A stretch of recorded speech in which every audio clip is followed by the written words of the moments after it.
అమెరికాలో చదువుకున్నాడంటాడు. ఏం నేర్చుకున్నావు బాబు మీరు? రాజీవ్ గాంధీ చరిత్ర మీకు తెలియదా? ఈ దేశ ప్రభుత్వం వారికి భారత రత్నతో సత్కరించిన పరిస్థితి మీకు తెలియదా? ఎందుకు ప్రాణాలు ఇచ్చినట్టు సంగతి మీకు తెలియదా? రాష్ట్రం కోసం, దేశం కోసం ప్రాణాలు అర్పించినట్టు కుటుంబం అది. నెహ్రూ, మోతీలాల్ నెహ్రూ మొదలుకొని ఇందిరాగాంధీ, రాజీవ్ గాంధీ ఏ రకంగా ఈ దేశం కోసం అసలు బాసినారో దేశ ప్రజలకు తెలుసు, ముఖ్యంగా తెలంగాణ ప్రజలకు తెలుసు. మీరేం చేశారు? ఈ తెలంగాణ కోసం ఏం త్యాగం చేశారు?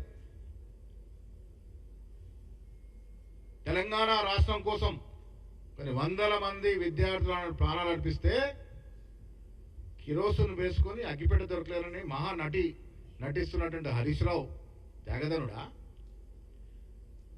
తెలంగాణ ఉద్యమం తీవ్రంగా నడుస్తున్నప్పుడు అమెరికాలో ఉన్నటువంటి నువ్వు, మీ చెల్లె ఈ తెలంగాణ కోసం ఏం త్యాగం చేశారు?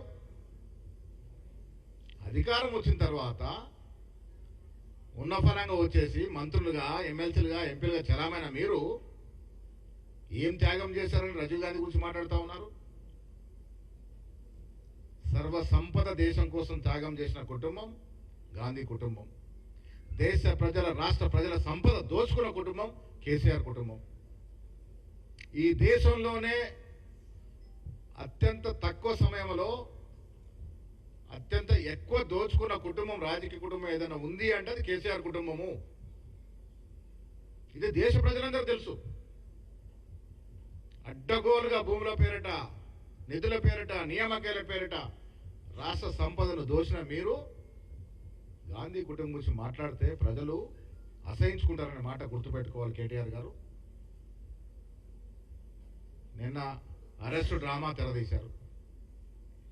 రాష్ట్ర ప్రజలు గుర్తుపెట్టుకోవాలి, ఈ రాష్ట్రంలో తెలంగాణ టీఆర్ఎస్ పార్టీ అధికారంలోకి వచ్చిన తర్వాత ఏ రకంగా ఆంక్షలు విధించినారో, కనీసం నిరసన తెలుపుకున్న ధర్నా చౌక్ను ఎత్తేసినటువంటి పరిస్థితి, కోర్టు మొట్టికాయలు పెడితే కానీ ధర్నా చౌక్ను పెట్టుకునే పరిస్థితి కాదన్నాడు.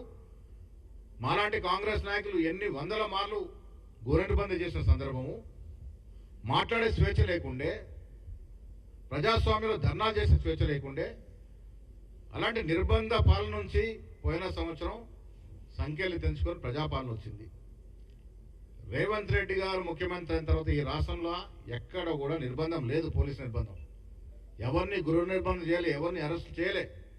మాట్లాడుకునే స్వేచ్ఛ ఇచ్చాం, ధర్నాలు చేసుకునే స్వేచ్ఛ ఇచ్చాం. రండి మీరు ముఖ్యమంత్రి మాట్లాడదాం సమస్యలు ఉంటే. మీ రాజకీయ ప్రాబల్యం పెంచుకోవడానికి, అటెన్షన్ డైవర్ట్ చేసుకోవడానికి విచ్చలవిడిగా మాట్లాడడం, కౌశిక్ రెడ్డి వాడిన భాష. కేసీఆర్ గారు ఫామ్ హౌస్ నుంచి కౌశిక్ రెడ్డి ఫోన్ చేసి ఎందుకు మందలించట్లేదు? ఏం భాష మాట్లాడుతున్నాడు కౌశిక్ రెడ్డి? ఏ విధంగా పోలీసులు నిధులు నిర్వహిస్తుంటే అడ్డుకుంటారు మీరు? ఏ విధంగా ఏసీబీని తోసేస్తారు? చట్టం ఎవరికి చుట్టం కాదు. శాంతి భద్రతలు చేతిలోకి తీసుకొని మేము మాట్లాడుకుంటామంటే ఇక్కడ యంత్రాంగం చూస్తూ కూర్చున్న పరిస్థితి ఉండదు. శాంతి భద్రతలు మాకు అత్యంత ప్రయారిటీ. ప్రజాస్వామ్యం ఇస్తున్నాడు కదా కాంగ్రెస్ ప్రభుత్వం, మాకు అన్ని సౌకర్యాలు ఇస్తుంది కదా అని మీరు ఇష్టాచారంగా మాట్లాడి ఇష్టారాజ్యంగా వివరిస్తానంటే ప్రజలు దాన్ని జీర్ణించుకోరనే మాట కూడా ఈ సందర్భంగా నేను గుర్తు చేస్తా ఉన్నాను. మీరు చేసిన దోపిడీ, హరీష్ రావు మీద చీటింగ్ కేసులు బుక్ అయినాయి. ఎందుకు అవుతా ఉన్నాయి? 10 ఏళ్ళుగా మీరు చేసిన దోపిడీ ఒకడొకటిగా బయటకు వస్తూ ఉంది. ఇవన్నీ మర్చిపోయి, మీరు చేసిన దోపిడీ మర్చిపోయి, మీరు చేసిన లూటీని మర్చిపోయి మేమేదో సజ్జనులు అనే విధంగా పలికే ప్రయత్నం చేస్తూ ఉన్నారు. ప్రజలు ఇంకా మర్చిపోలేదు.